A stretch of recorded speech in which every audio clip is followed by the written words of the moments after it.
RCF. Et dans Inspiration, nous évoquons la colère, une énergie de vie avec Françoise Keller.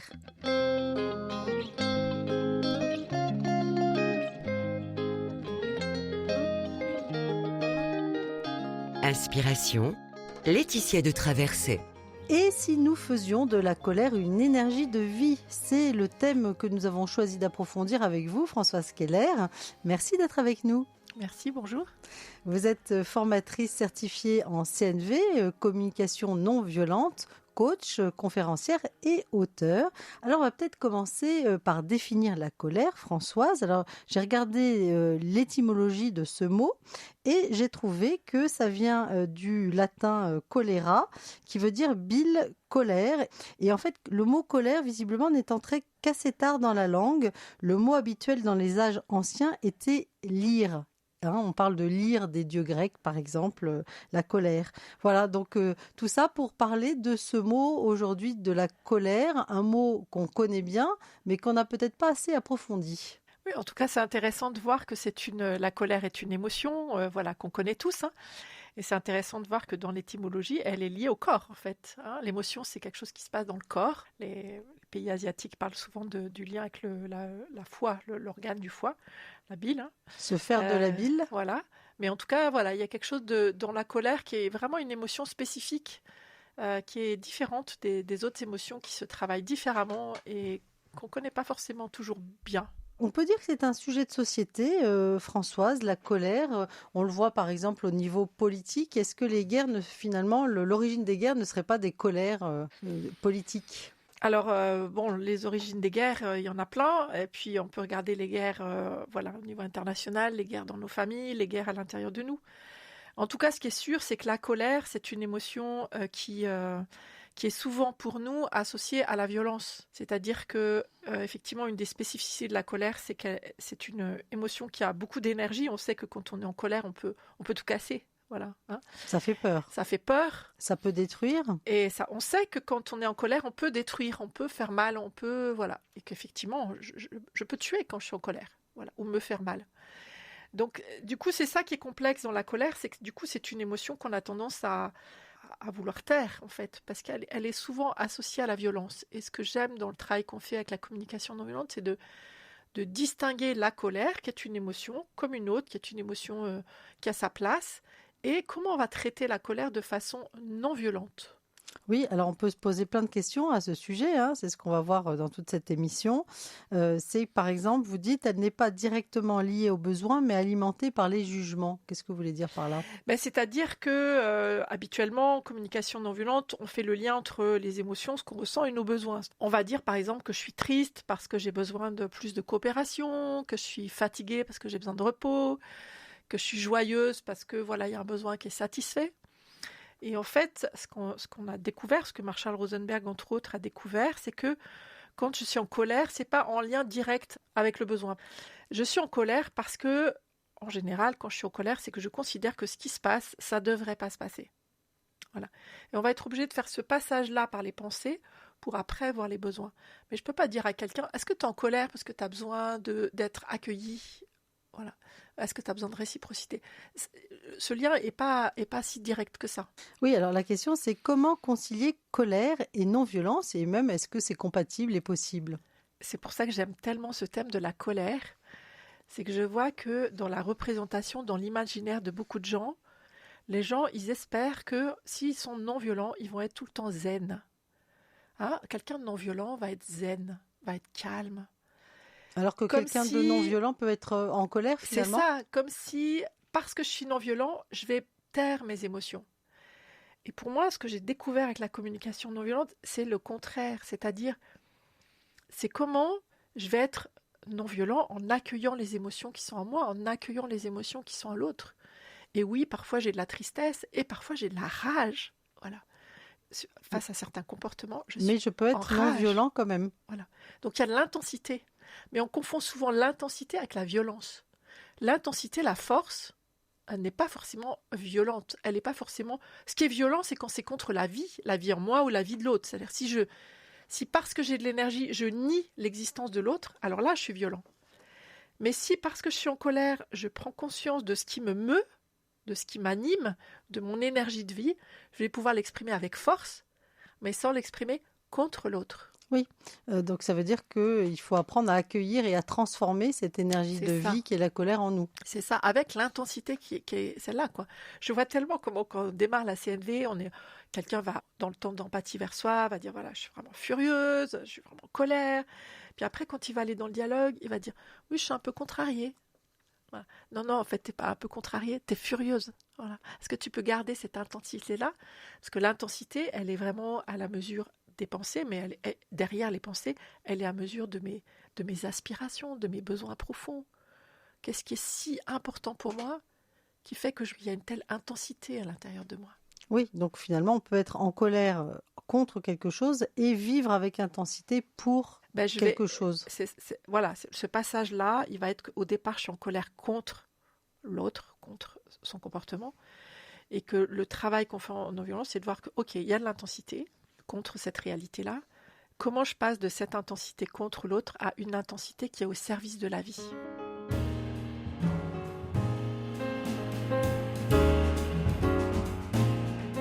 Et si nous faisions de la colère une énergie de vie, c'est le thème que nous avons choisi d'étudier avec vous, Françoise Keller, vous qui êtes formatrice certifiée en communication non violente.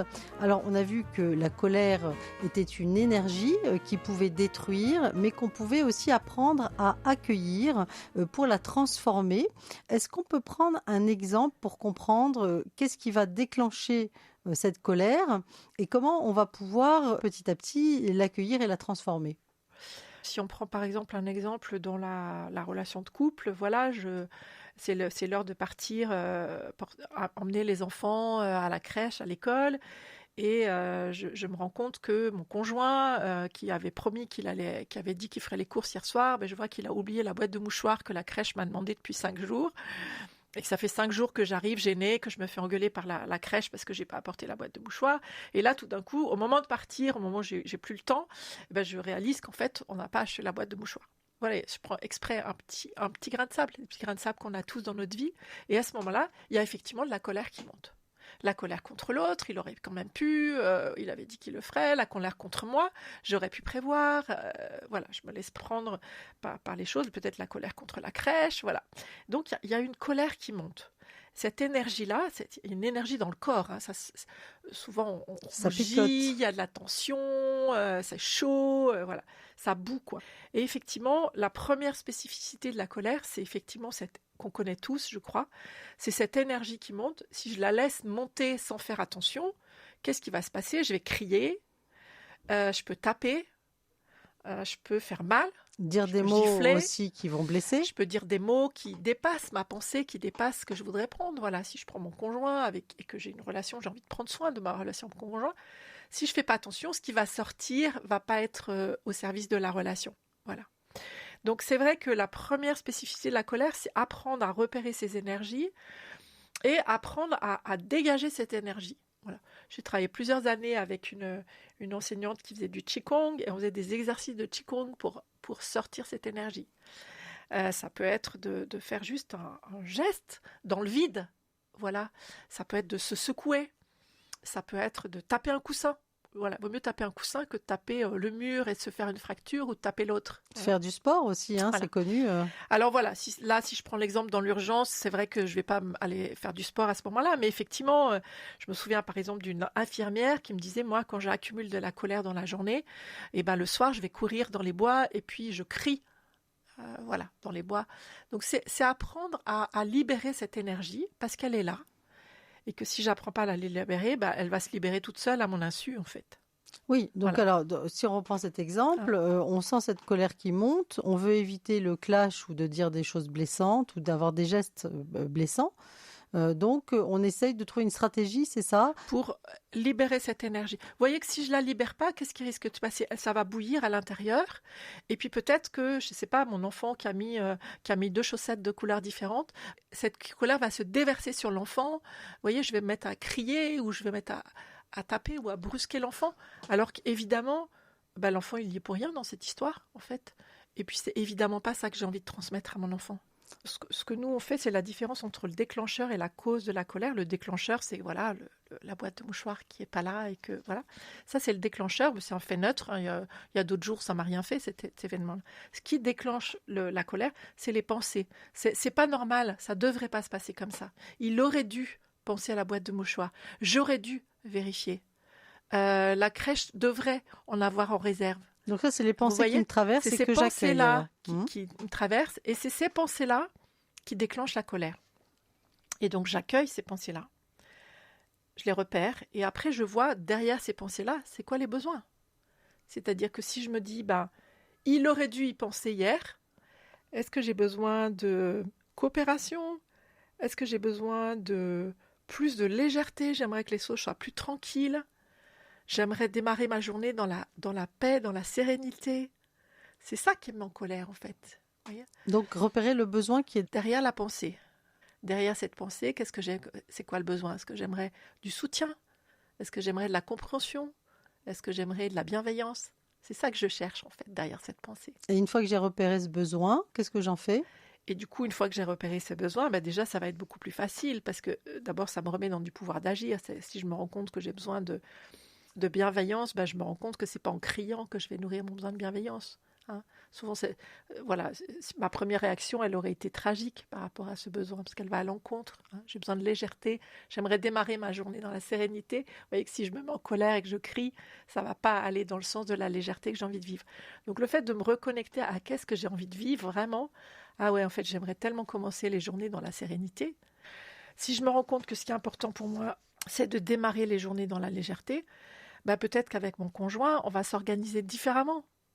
Voilà, peut-être que je vais préparer les vêtements de mes enfants le soir, peut-être que je vais me lever 5 minutes plus tôt, peut-être que, vous voyez, je vais mettre en place des rituels qui vont prendre soin de ce besoin qui a été révélé par la colère.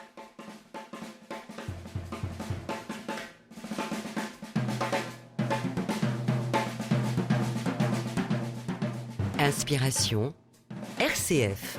Et si nous faisions de la colère une énergie de vie? C'est le thème que nous avons choisi de creuser avec vous, Françoise Keller, vous qui êtes certifiée en communication non violente. Alors, on a compris que quand on se met en colère, il y a d'abord une réaction physique, des pensées qui nous traversent, des besoins qu'on peut creuser et un dialogue du coup qui peut s'instaurer pour parler de ces fameux besoins à l'autre. Est-ce qu'il y a différents types de colère?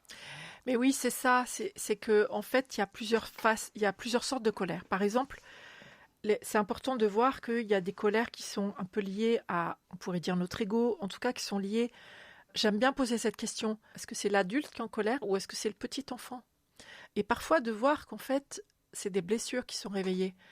Ce qui est en colère en moi, c'est pas toujours l'adulte. Des fois, c'est le petit enfant qui veut avoir tout, qui est jaloux, qui comprend pas qu'on lui refuse quelque chose. Voilà. Quand je suis en colère parce que l'autre n'est pas d'accord avec moi, quand je suis en colère parce que l'autre ne fait pas ce que je veux, parfois c'est intéressant d'aller voir qu'en fait c'est un petit en moi qui est en colère. Donc le fameux enfant blessé C'est ça. de notre enfance qui est encore en nous. Et oui, et qui a encore envie de taper par terre et parce qu'il voudrait, il voudrait la même chose que l'autre, il voudrait. Donc ça se travaille, ça se travaille donc de son côté. Ça se travaille, y compris en thérapie, quoi. Enfin, déjà le repérer, se dire c'est qui est en colère, quel âge a la personne qui est en colère en ce moment. Des fois, c'est pas l'adulte. Un autre type de colère. Et puis il y a un autre type de colère qui pour moi est vraiment important, il y a des colères qui sont liées au fait que il y a un comportement qui vient vraiment toucher des valeurs importantes pour moi, qui vient toucher le monde dans lequel je rêve de vivre. Par exemple, en lien avec la conscience du vivre ensemble, de la justice, de l'écologie. Oui, par exemple, si je suis sensible à l'écologie et que je passe devant un magasin en plein hiver et que je vois que le magasin il met le chauffage à fond et que la porte est grande ouverte, je vais être en colère immédiatement. Voilà. Si je suis sensible au vivre ensemble et que je me promène dans la rue et que je vois quelqu'un qui jette un papier par terre, qui ne le ramasse pas, je vais être en colère. Si je suis sensible à la justice et que je suis témoin dans le métro de voir que des policiers arrêtent systématiquement les personnes qui sont en couleur pour faire un contrôle de papier et que les personnes blanches, elles ne sont pas arrêtées, je vais être en colère. Je trouve Donc là, ça on peut important. accueillir cette tristesse ou cette douleur de vivre dans un monde qui n'est pas celui dans lequel j'aimerais vivre. Mais c'est ça, c'est-à-dire que la pensée, ça va être immédiatement que c'est pas normal et ça va venir toucher, et c'est ce que j'aime beaucoup voir dans les stages scolaires que je fais autour du changement social, c'est que ça vient toucher vraiment, mais c'est tellement pas le monde dans lequel je rêve de vivre. Oui, Voilà. alors il y a aussi la difficulté d'accueillir la colère de l'autre, hein. Tu ne devrais pas te mettre en colère et donc comment est-ce qu'on réagit face à la colère de l'autre? C'est complexe, j'allais dire c'est ceinture noire, mais la colère de l'autre, évidemment, elle a les mêmes caractéristiques que ma colère. Donc la première chose, c'est l'énergie. Donc j'aime bien dire que quand l'autre est en colère, la première chose, c'est de protéger la vie, hein. Si je me sens en danger, peut-être que je vais fuir et que je vais pas attendre le coup. Voilà, je Quand la vais colère est trop d'abord violente, protéger c'est ça. ma vie, celle de l'enfant qui est à Il côté, vaut mieux fuir là. ou la personne même qui pourrait se faire mal contre elle-même, hein, voilà. Je vais peut-être appeler les secours, voilà. Si je suis pas en danger et que l'autre est pas en danger, ben, la deuxième chose, et c'est là que c'est un peu un défi, c'est effectivement d'accueillir que l'autre, au moment où il est en colère, par exemple s'il est en colère contre moi, c'est qu'il considère que mon comportement n'est pas normal.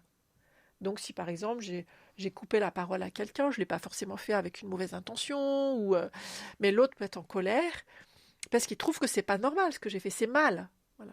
Et comment je peux accueillir cette pensée sans chercher à me justifier, sans dire non mais excuse-moi, je l'ai pas fait exprès, ou sans balancer à l'autre oui mais toi aussi ça t'arrive, voilà, et rentrer dans ce ping-pong de voir que ouais l'autre il est en colère parce qu'il trouve que ce que j'ai fait c'est pas normal, ça devrait pas se passer. Oui, et donc accueillir avec curiosité, c'est ça ce qui C'est va le ça. mettre en Et colère? ouais, est-ce que tu es en colère parce que je suis arrivée en retard? Est-ce que tu es en colère parce que je t'ai coupé la parole? Est-ce que tu es en colère parce que je fais un choix qui est différent du tien? C'est de comprendre qu'est-ce qui va le mettre en C'est colère. quoi, voilà, c'est quoi la pensée que tu as sur moi qui fait que tu es en colère? Voilà. Sans croire cette pensée et sans chercher à savoir si cette pensée elle est juste ou pas. Voilà. Oui, Tu es en colère parce que j'ai posé mon sac ici. La question, c'est pas de savoir si c'est bien ou mal de poser le sac ici. C'est juste de voir que c'est ça qui te met en colère. Et de voir que derrière cette pensée, il y a des besoins. Est-ce que tu aimerais que je respecte ton espace de vie? Est-ce que tu aimerais plus de coopération? Est-ce que tu aimerais être entendu? Est-ce que tu aimerais de la participation? Voilà. Et c'est là que je vais retrouver la connexion. oui, alors vous dites il y a 3 pièges à éviter. Étouffer les colères, accepter toutes les colères et ne pas savoir poser de limites, hein, surtout quand c'est disproportionné et dangereux. Et aussi laisser toute la place à la colère. Le premier, c'est d'étouffer, c'est-à-dire que quand on associe la colère et la violence, bah, si on veut pas de violence, alors on essaye de nier la colère. Voilà, des personnes qui disent ah non, moi je prends sur moi, ou ne te mets pas en colère. Et ça fait cocotte minute. Et du coup, ça fait cocotte minute. Et en plus, je me prive d'un cadeau. C'est-à-dire que derrière cette colère, il y a un cadeau, il y a caché. Elle me dit quelque chose.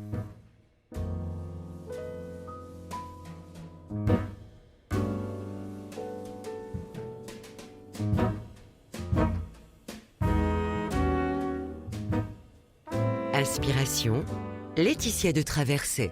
On a parlé eh bien, de la colère et de ses difficultés, des pièges à éviter.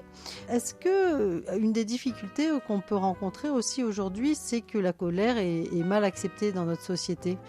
Mais oui, la colère est mal vue. Elle est mal vue parce qu'elle est souvent confondue avec la violence. C'est-à-dire, ça s'est vu au moment des Gilets jaunes, par exemple. Enfin, voilà. Les gens sont en colère à certains moments parce qu'il y a des choses qui... Voilà, il y a des choses qui sont de leur vie qui est touchée. Et effectivement, on n'a pas forcément envie qu'ils expriment cette colère de façon violente. C'est cette confusion entre je suis en colère et je vais taper. Non, je peux être en colère, m'affirmer, sans taper. Oui, alors vous avez une proposition que vous faites quand vous formez des entreprises ou des groupes avec un dessin de dragon qui va nous aider à comprendre tout ce mécanisme de la colère. Alors vous dessinez un dragon Oui. et vous expliquez quoi à ce Oui, moment-là? c'est ça. J'aime beaucoup cette métaphore parce que le dragon, dans notre imaginaire, hein, il crache du feu, donc c'est dangereux, hein. Donc, quand on dit, par exemple, ne te mets pas en colère, on voudrait que le dragon, il arrête de cracher du feu. Mais en fait, le dragon, son job, c'est de cracher du feu. Donc, dire à la colère, hein, je suis en colère, alors je vais méditer. Mais en fait, le dragon, il médite pas, en fait. Donc, c'est voir qu'il y a un dragon en moi ou en l'autre. C'est pas tout de moi, mais il y a un dragon. Et le dragon, il crache du feu. C'est-à-dire qu'il a de l'énergie à faire sortir. Et donc, effectivement, le dragon, il faut lui donner un espace où il peut cracher du feu sans brûler la forêt, sans brûler les gens. Voilà. Donc, on l'a Hein? dit tout à l'heure, repérer les pensées du coup qui traversent Voilà. le dragon. Hein. Et Donc, le dragon, il crache du feu parce qu'il trouve que ça va pas. Voilà. Donc, que je prenne le temps d'accueillir. Cher dragon, qu'est-ce que tu trouves qui va pas? Voilà. Je trouve que j'ai trop de devoirs, je trouve que tu m'aides pas assez, je trouve que c'est pas juste, je trouve que voilà. ensuite, c'est important, vous disiez, de repérer les besoins, les aspirations. Et voilà. Et l'image du dragon, j'aime bien dire, le dragon, dans notre imaginaire aussi, il est devant la grotte, et puis dans la grotte, il y a un trésor. Voilà. Et le dragon, son job, c'est de protéger la grotte. Donc, le dragon en tant que tel, c'est pas mal. Il est juste maladroit parce qu'il n'est pas très doux, hein, mais voilà. Mais il garde un trésor dans la grotte. Et j'aime bien avoir cette métaphore-là. Le trésor, c'est les besoins, c'est nos aspirations. Ce dragon, qu'est-ce qu'il protège en fait? C'est quoi cette énergie de vie qui est tellement importante qu'elle mérite un dragon devant la porte? Et aller avoir cette curiosité de se dire, mais qu'est-ce qui est si important pour moi?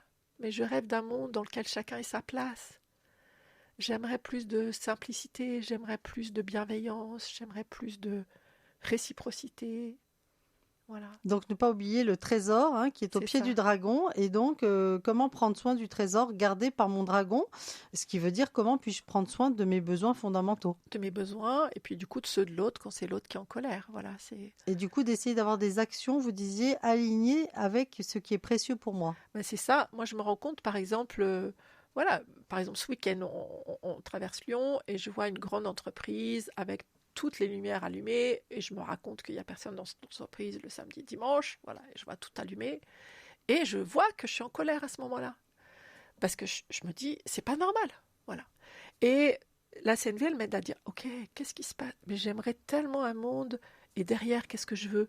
J'aimerais tellement un monde qui préserve la vie. Voilà. Ça, je peux m'en occuper par des engagements, par mes choix personnels. Je peux écrire à cette entreprise. Voilà. Qu'est-ce que je vais faire? Mais il y a quelque chose d'une énergie de vie derrière. Oui, alors est-ce qu'il faut se former pour cela, pour arriver à transformer la colère qui peut être destructrice en énergie de vie? C'est vrai que l'avantage de le faire en groupe, c'est que déjà on se rend compte qu'on n'est pas tout seul. Hein. Il y a aussi des fois on a honte d'être en colère. Donc le fait de pouvoir entre nous, accueillir le fait que des fois on a des gros mots qui sont sortis de notre bouche, que des fois on a eu des gestes qu'on regrette tellement, voilà, et de voir qu'on n'est pas tout seul là-dedans et de s'entraider à accueillir nos pensées. Je vois aussi comment la richesse dans un groupe, c'est qu'on se rend compte que ce que nous, on considère comme normal, je trouve ça toujours passionnant. Dans la colère, il y a toujours un truc où on considère qu'on se prend un peu pour Dieu, c'est-à-dire on sait comment le monde devrait fonctionner. Et quand on est en groupe, on se rend compte en fait que les autres, pour toi, c'est pas normal. Et c'est intéressant aussi c'est là qu'on se rend compte en fait aussi de toutes les croyances qu'il y a derrière, toutes nos représentations. Une famille normale, elle doit fonctionner comme ci, comme ci, comme ça. Et quand je discute avec les autres, je me rends compte d'abord qu'ils ont tous les mêmes problèmes que moi. Et puis qu'en fait, non, on n'a pas tous le même rapport à l'ordre, à l'autorité, aux règles du vivre ensemble. On n'est pas, voilà. Donc c'est vrai que c'est la richesse du groupe, quoi. Oui, et l'idée, c'est de ne pas être dans le déni de la colère, c'est-à-dire que on gomme la colère de nos vies. C'est ça marche pas, quoi. Mais c'est comment je vais pouvoir, accueillir la réalité de ce que je traverse et accompagner l'émotion. J'aime bien dire l'émotion, c'est comme une vague. Donc l'émotion colère, c'est une vague assez forte, hein, mais c'est pas en mettant un barrage devant la vague ou un tas de sable, la vague elle monte. Voilà, il y a un moment, il faut canaliser l'eau pour qu'elle s'écoule.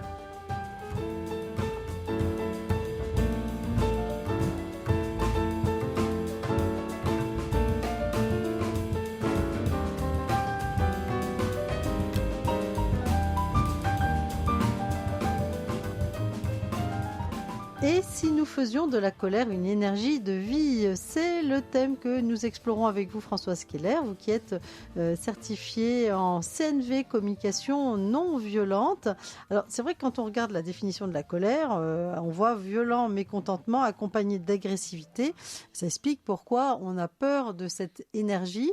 Françoise, est-ce qu'on peut dire que finalement, les guerres peuvent être générées par des colères accumulées par les peuples, ou l'extrémisme peut aussi se nourrir de colère qu'on canalise d'une certaine façon? Alors, je crois que oui, c'est-à-dire que dans l'actualité, c'est aussi comment on peut être manipulé, j'ai envie de dire ça comme ça, c'est-à-dire que si j'ai pas conscience de ce qui me met en colère, le plus facile, c'est de me faire croire que la colère, elle est liée à telle catégorie de personnes ou tel comportement, et que du coup, si on supprime cette catégorie de personnes ou ce comportement, bah, tout va aller bien. La stratégie du Voilà. bouc émissaire. La stratégie du bouc émissaire, voilà. Qui se nourrit des colères accumulées. Et quand on reste à l'énergie colère sans la transformer, bah effectivement, on cherche un coupable. Hein. Donc, c'est très facile, si on reste sur cette énergie-là, d'essayer de chercher c'est qui le coupable. Et ça ne construit pas, en fait. Ni le monde, ni notre société. Et un des défis, c'est que, par exemple, j'ai besoin de coopération, j'ai pas besoin que tu coopères. J'ai pas besoin que tu coopères de la façon dont moi j'ai décidé que tu dois coopérer. Donc le défi qu'on a derrière cette transformation de la colère, c'est trouver un besoin dans lequel je ne vais pas mettre l'autre dedans. C'est vraiment nos aspirations profondes, c'est notre cœur profond, c'est ce que j'aspire à vivre. Voilà. Donc l'enjeu, ça serait de mettre mon énergie plutôt sur mes aspirations plutôt que de vouloir changer l'autre. Alors ça veut dire que peut-être on peut trouver des moyens de mieux voir ces aspirations. Vous disiez pourquoi pas les nommer, les dessiner même. Oui, c'est ça, c'est-à-dire que cet événement qui s'est passé, qui a déclenché toutes ces pensées, ça me fait prendre conscience de ce que j'ai envie de vivre. Avant même d'aller demander à l'autre quelque chose, est-ce que je peux honorer la beauté de ce qui m'anime ? Donc effectivement, ça peut être en le dessinant, ça peut être en le dansant, ça peut être en prenant un temps de méditation, mais il y a la beauté de l'aspiration à la vie qui s'exprime derrière cette émotion. Et du coup, si je vais vers l'autre pleine de cette énergie de vie, je ne suis pas dans un truc de plainte, de reproche. Je vais parler de... En fait, tu sais ce que j'aimerais qu'on vive dans notre couple? J'aimerais qu'on vive de la coopération où on trouve chacun notre place. Est-ce que ça te dit ça? Est-ce que ça te fait envie? Oui. Vous voyez la différence d'énergie? Oui, au lieu de dire tu m'agaces quand tu fais ça, c'est voilà ce que j'aimerais qu'on vive ensemble. Ça me fait penser I Have a Dream, mais version conjugale ou version ou sociale dialogue, ou sociétale, ou avec les enfants. C'est ça, j'ai un rêve. J'ai un rêve et j'ai envie de le vivre. Et ça te fait quoi ce rêve? Avant d'aller tout de suite dans j'aimerais que tu fasses ceci, que tu aimerais faire cela. Oui, voilà. Ça veut dire qu'il faut développer notre écoute intérieure et aussi nos ressources intérieures pour développer, accueillir, transformer cette colère. Ah ouais, ça se travaille, quoi.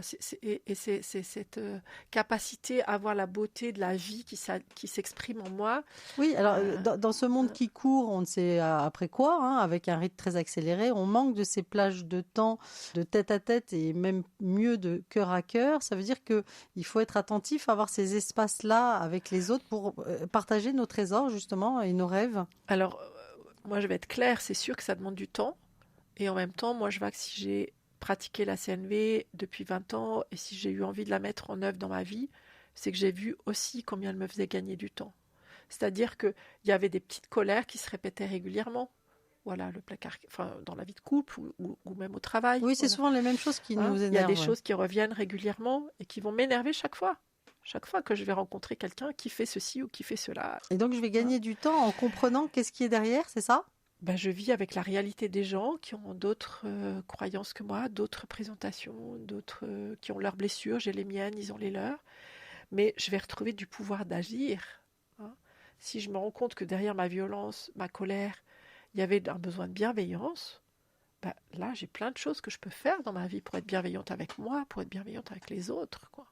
Oui, au lieu de donner le coup de lance, on tend la main plutôt. C'est un autre mouvement vers l'autre. C'est vraiment un autre mouvement, ouais. Mais encore faut-il avoir nommé le trésor en nous. Voilà, donc c'est vrai que ça demande du temps d'accueillir la vie en soi, mais en même temps gagner.